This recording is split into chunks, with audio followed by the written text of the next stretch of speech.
My name is Ruth Callahan. I am 69 years old, and I need you to sit with me for a few minutes because what happened on the week of Thanksgiving changed the way my whole family looks at me. My daughter in law uninvited me from Thanksgiving, but asked me to cook the food. I cooked it, then gave it all to the homeless shelter. Let me tell you exactly how that happened, because it did not start the way you think it did, and it did not end the way anyone expected either. For 31 years, Thanksgiving at my house has been the one day a year my whole family gathers under one roof. My husband passed 6 years ago, and after that, the holiday became even more important to me because it was the one day I didn't feel like a widow sitting alone in an empty house. It was the one day I felt like a mother, a grandmother, and a woman who still mattered to somebody. My son Trevor married Amanda about 8 years ago. She is a smart woman, sharp with numbers, worked some corporate job downtown that I never fully understood. And for the first few years, things between us were fine. Not warm, not close, but fine. She had her own mother, her own traditions, and I respected that. I never tried to compete for her attention or push my way into her life. I just wanted to be included, the way any grandmother wants to be included in her grandchildren's lives. Grace and Cole are my son's children, my only grandchildren, 7 and 5 years old, and they are the reason I get up some mornings. Grace has my late husband's laugh, that same crooked little smile when she's about to say something cheeky. Cole is quieter, more thoughtful, always watching everything before he decides to join in. I love them more than I know how to put into words, and every Thanksgiving, I would spend 3 days cooking so those two kids could sit at my table and eat. Food made with my own two hands, the same recipes my mother taught me and her mother taught her. This year started like every other year. In late October, I called Trevor to ask what day everyone was coming, the way I always do, because I like to plan my shopping list early. Trevor sounded a little strange on the phone, a little hesitant, but he said Thanksgiving was still happening at my house like always, and that Amanda wanted to talk to me about the menu. 2 days later, Amanda called me. Her voice was polite, almost too polite, the way people sound when they've rehearsed what they're about to say. She told me that this year, they had decided to do something different. She said her parents were flying in from out of state, and since her father has some health issues now, they thought it would be easier on him if Thanksgiving dinner happened at her house instead of mine. I understood that. Truly, I did. Her father is not a young man anymore, and long car rides can be hard on an aging body. So I told her, of course, that makes sense. We can do it at your place this year. Just tell me what time to come and what I should bring. There was a pause on the phone, a pause that went on just a little too long. Then Amanda said, "Actually, Ruth, I think it might be better if it's just my side of the family this year. Small and quiet, because of my dad's health. But we were hoping, since your stuffing and your pies are everyone's favorite, we were hoping you could still cook them for us. We'll come pick everything up the morning of." I sat there in my kitchen, holding the phone, and for a moment I genuinely thought I had misheard her. Uninvited from my own family's Thanksgiving, but still expected to cook the food for a table I would not be allowed to sit at. I asked her to repeat herself, and she did, using almost the exact same words, like she had practiced this part too. I want you to understand something about me before I go further. I am not a woman who cries easily. I raised a son mostly, on my own during the years my husband worked, overseas for months at a time. I buried my own mother, my husband, and a sister, all within 8 years of each other, and I did not fall apart during any of it. But standing in my kitchen that afternoon, phone against my ear, I felt something crack in my chest that I had not felt in a very long time. I told her I needed to think about it, and I hung up the phone gently, because that is how I was raised, even when my hands were shaking. I did not call Trevor that night. I wanted to see if my own son would call me first, if he even knew what his wife had done, or if he had been part of the decision. He did call 2 days later, and when I asked him directly if he knew Amanda had uninvited me from Thanksgiving, he got quiet, and then he said something that hurt almost more than the invitation itself. He said, "Mom, it's not that deep. It's just one dinner. You'll still get to see the kids around the holidays. Not that deep." 31 years of turkey and stuffing and pumpkin pie and my grandchildren. Falling asleep on my couch after dinner, and my own son told me it wasn't that deep. I could have said no. I could have told Amanda that if I wasn't welcome at the table, then my cooking wasn't welcome either, and hung up the phone with my dignity fully intact. Believe me, a part of me wanted to. But another part of me, the part that is a mother and a grandmother before anything else, thought about Grace and Cole sitting at that table, expecting Grandma's stuffing and Grandma's pies, the way they do every single year. And I could not bring myself to disappoint them, even if their mother had no problem disappointing me. So I said yes. I told Amanda I would cook everything just like always: turkey, cornbread stuffing, mashed potatoes, green beans with the crispy onions on top, my mother's recipe for cranberry sauce that nobody makes from scratch anymore, dinner rolls, and 3 pies: pumpkin, pecan, and apple. I spent 4 days in that kitchen. I want you to picture it: a 69-year-old woman, alone, standing over a stove for 4 days straight, peeling, chopping, basting, rolling out dough with hands that ache more than they used to, all so that a family gathering I was not invited to could go smoothly. I did not tell a single friend what was happening. I did not post about it anywhere. I just cooked, the way I always do when my heart is too full to speak. Cooking has always been my language. It was how I told my husband I loved him after a hard day, how I told Trevor I was proud of him when he graduated, how I told my grandchildren welcome to the world when they were born. And now, it was going to be how I told my son's family goodbye, without either of us saying the word. The morning of Thanksgiving, my kitchen counters were covered from end to end. 2 turkeys, because I always make extra for leftovers, trays of stuffing wrapped tight in foil, a cooler full of mashed potatoes still warm, the pies cooling on wire racks, the smell of cinnamon and sage filling every corner of my house. It looked and smelled exactly like every Thanksgiving morning of my life. Except this year, I would not be tasting a single bite of it at that table. Trevor came to pick everything up around 10 in the morning. He looked tired and a little guilty, the way a man looks when he knows he's done something wrong, but doesn't have the courage to fix it. He hugged me at the door, said, "Thank you, Mom. This smells incredible as always," and started loading trays into the back of his SUV. And that's when I made a decision that surprised even me. I told Trevor to wait in the car for a minute, that I needed to grab one more thing from the kitchen. And instead of grabbing anything, I stood in my kitchen, looked at everything still left on my counter: the second turkey, half the stuffing, a full pie, extra rolls, and I picked up my phone and called the Cornerstone Shelter downtown, the 1-2 blocks from the old church my husband and I used to attend. I asked if they were serving a Thanksgiving meal that day. The woman on the phone, her name was Denise, told me they were doing their best.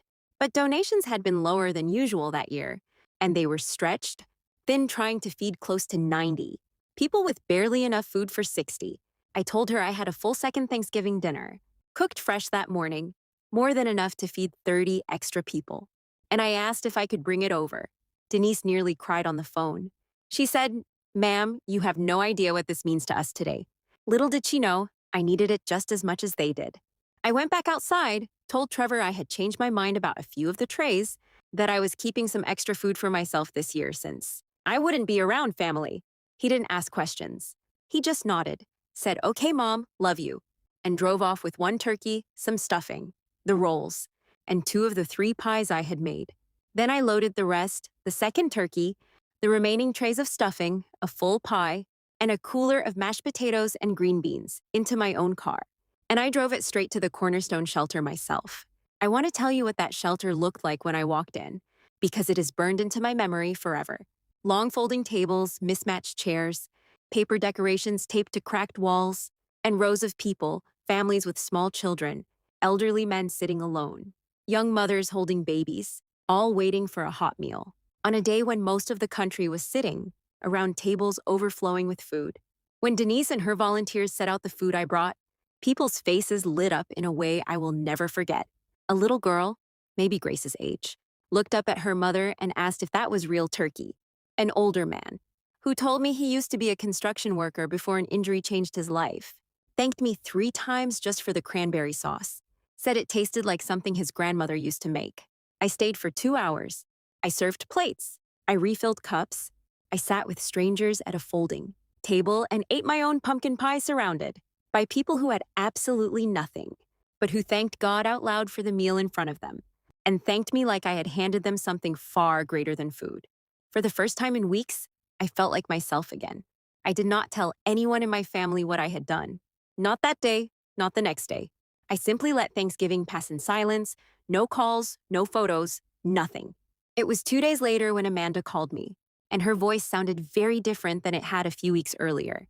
She told me that her mother had asked during their family dinner why there was only one pie instead of three, and why the stuffing tray seemed smaller than what I usually made. Amanda said she brushed it off at the time, said maybe I had just made less this year.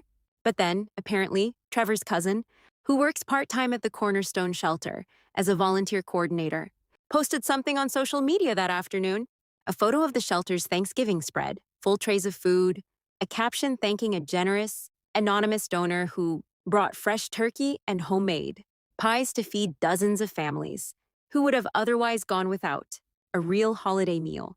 Somebody in the extended family recognized my pie dish in that photo, the one with the small chip on the edge that I've had for over 20 years.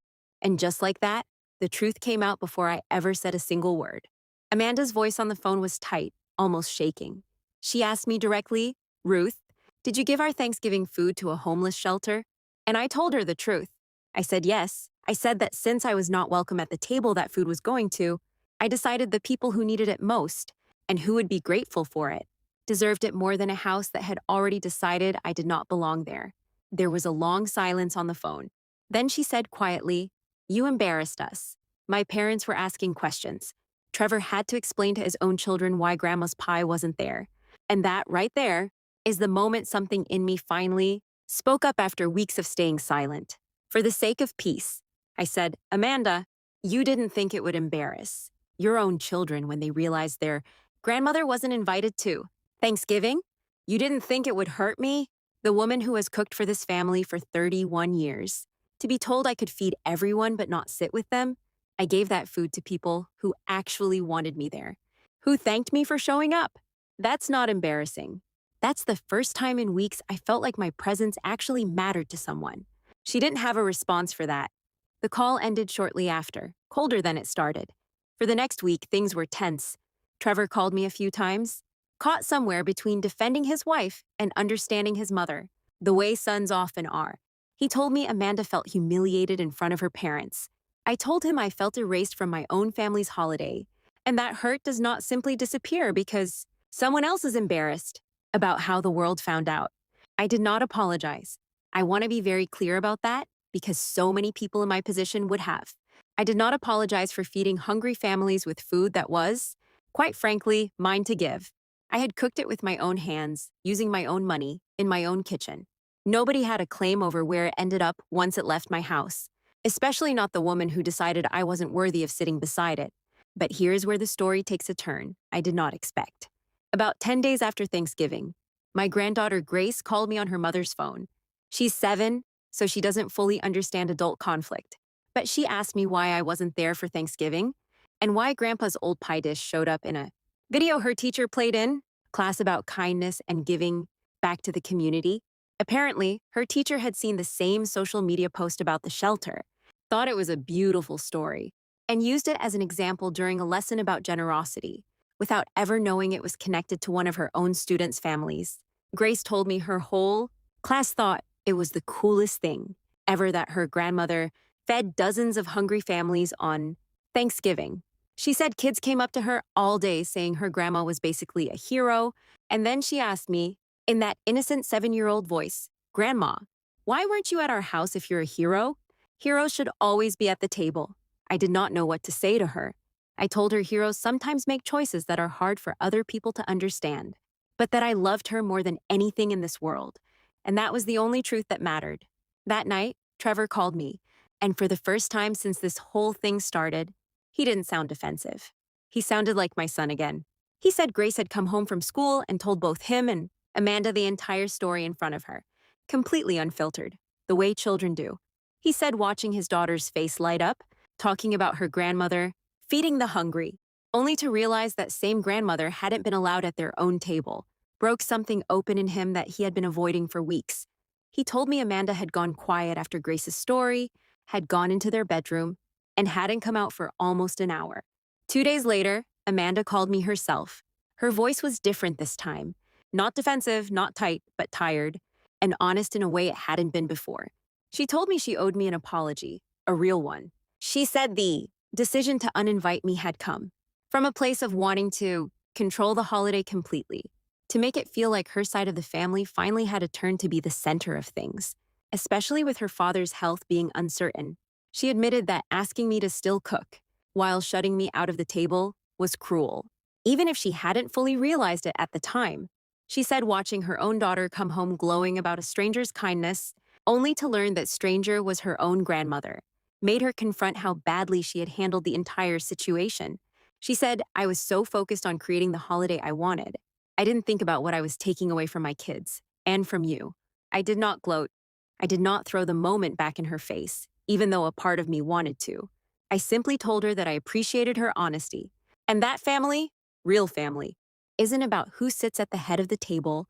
It's about making sure everyone who loves each other has a seat at all. We talked for a long while that day, longer than we had talked in years, honestly.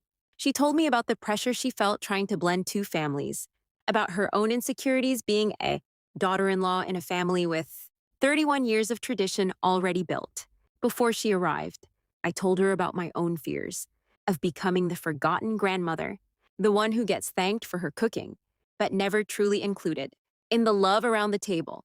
We agreed together that next year, there would be one Thanksgiving, one table, big enough for everyone, her parents included, my grandchildren at the center of it, and no one left out in the cold. No one cooking a feast they weren't allowed to sit down and enjoy. Christmas came a few weeks later, and Amanda personally called to invite me, not through Trevor, not through a message, but her own voice, asking me to come early so I could help Grace decorate cookies, something we had never done together before. When I walked through their door that day, Grace ran up to me before I even had my coat off, hugged my legs, and said, Grandma, you're my hero, and heroes always get a seat at our table. I sat at that table that Christmas, surrounded by my son, my grandchildren, and yes, my daughter-in-law, and for the first time in months, I felt something settle back into place in my chest. I want to tell you, forgiveness isn't about pretending the hurt never happened.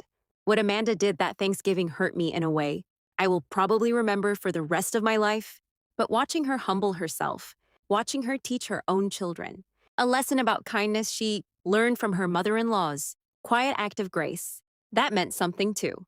People make mistakes, even the ones we love, especially the ones still learning what family truly means. What matters is whether they're willing to grow from it.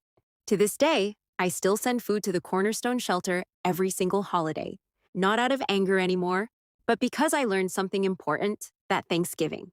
Sometimes the people who make you feel the most unwanted end up teaching you exactly where you're needed most. And sometimes, being uninvited from one table leads you straight to another one, filled with people who remind you what gratitude really looks like. Now let me ask you something before you go. Where are you watching from tonight? Drop your city down in the comments below. I read every single one of them, and it warms this old heart more than you know, seeing where all of you are joining me from. And if this story touched you even a little, if it reminded you of your own grandma, or your own mother, or maybe even yourself, do an old woman a favor. Hit that like button, subscribe if you haven't already, and share this with a friend who needs a good cry and an even better reminder tonight. Love you all, and I'll see you in the next story.